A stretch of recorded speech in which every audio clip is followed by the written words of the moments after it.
or behavior that I need to clean up, and that is how to correctly hold the paddle. I've seen a lot of people hold the paddle in far too narrow a fashion, and when you're a beginner, it feels like when you hold your paddle in a more narrow position, you get more control from the paddle.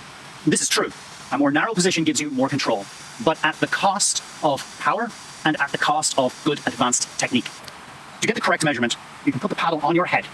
With the paddle on your head, what you should have is that the outside of your hand here lines up with the inside of your elbow here. And you should have that on both arms.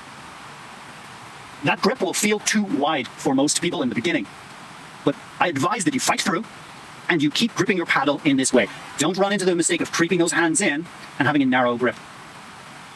People who have a narrow grip, you can see what normally happens is they have a lot of flexibility in movement. They can move the paddle around a lot, and it sounds great, but it really isn't, because you're not supposed to move the paddle around like that. You're supposed to move your torso and the paddle together. A narrow grip, people tend to just move their arms. Wide grip, you move your torso. What you also find with people who have a narrow grip is you see excessive bending of the elbows. They paddle with the shaft very near their body. Their strokes don't go very far forward, and they come too far back past their hips.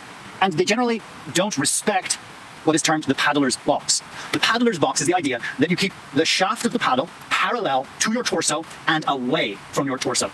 In most paddling, you never bend your elbows very much. All of the bending comes from your shoulders and from your spine.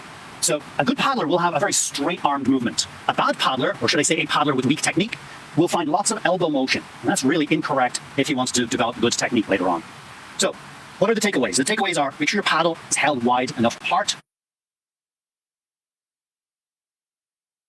Respect the paddler's box and rotate the torso to place the paddle stroke.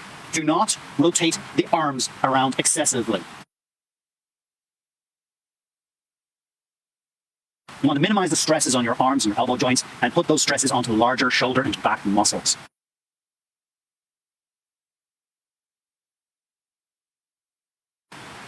So, to finish off, I will show you a clip which has been generously donated to me by the same person who has provided me my kayak, and you will see an example of someone who holds their paddle in a too narrow a fashion.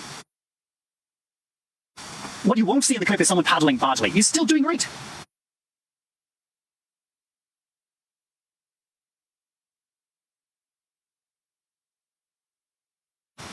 But it will hold him back in more advanced kayaking later on.